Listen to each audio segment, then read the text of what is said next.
was a glorious summer day on the island of Sodor. Toby was collecting milk from the dairy. James was pulling passengers to Brendam docks. And Thomas was taking some workmen to work. They were building a new station. Every day, Thomas had to take the workmen there and bring them home again.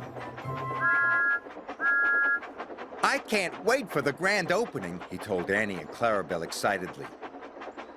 "There's going to be flags and a big band." On the way to the new station, there was a difficult bend in the track. Thomas didn't like it at all. He was worried about the bend. But his good friends Annie and Clarabelle were there to help him.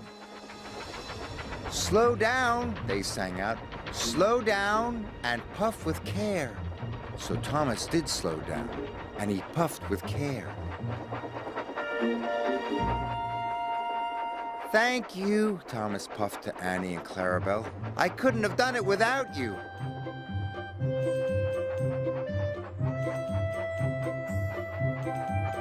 Thomas arrived safely at the station. Sir Topham Hatt was waiting for him.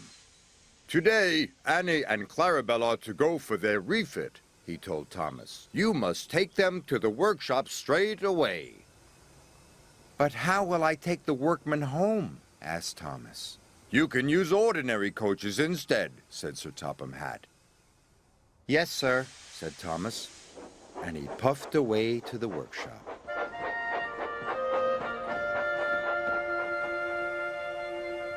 Thomas said goodbye to Annie and Clarabelle. He was sad.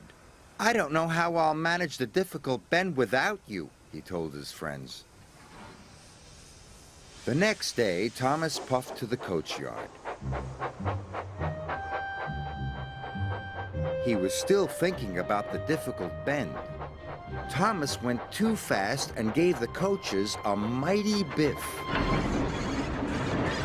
The coaches rolled along the line and bumped into James. "Watch what you're doing!" James snorted. "Sorry," Thomas puffed. Thomas was missing Annie and Clarabelle. He would never have biffed into them. Soon Thomas was on his way to pick up the workers at the new station. Difficult bend," he puffed nervously. The difficult bend came nearer and nearer. Thomas was supposed to slow down, but he wanted to get past the bend quickly. So Thomas went faster and faster. The coaches rattled and shook. Soon be over, Thomas said to himself. And soon it was.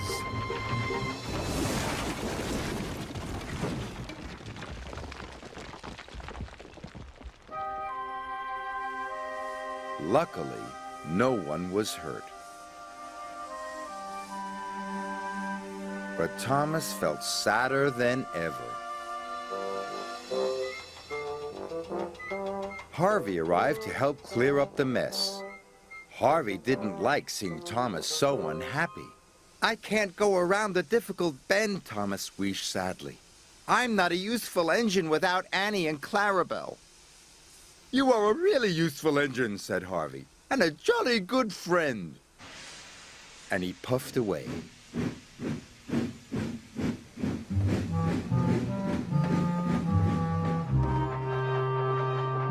Thomas trundled slowly back to Tidmouth Sheds.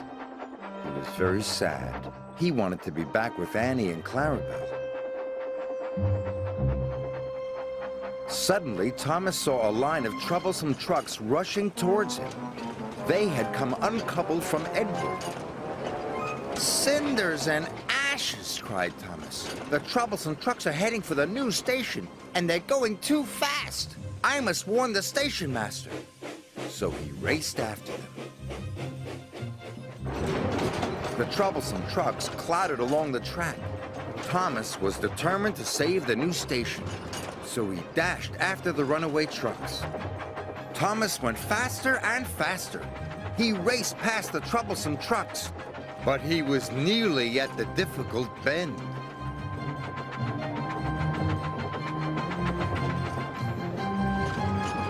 Thomas wanted to go fast, but he knew he couldn't. Slow down, said Thomas to himself. Slow down and puff with care. Thomas applied his brakes. He slowed down and puffed very carefully. He made it all around the difficult bend, all by himself. I've done it, he tooted. But so did the runaway trucks. Thomas puffed as fast as he could. And he raced into the station just in time. Runaway trucks are coming, he cried. You must change the points. The signalman quickly changed the points. The troublesome trucks hurtled into a siding. They biffed and bashed the bumpers.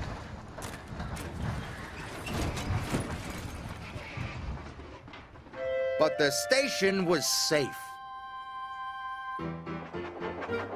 The next day, Thomas was back with Annie and Clarabelle. They were going to the grand opening of the new station. They chuffed along happily together. And when they came to the difficult bend, Thomas slowed down and puffed with care. The difficult bend wasn't difficult anymore. The grand opening was a great success, and the new station looked wonderful. Sir Topham Hatt came to see Thomas. You have saved my new station, he said. You are a very brave and useful engine. Thank you, sir, said Thomas. He was so proud it made his firebox glow.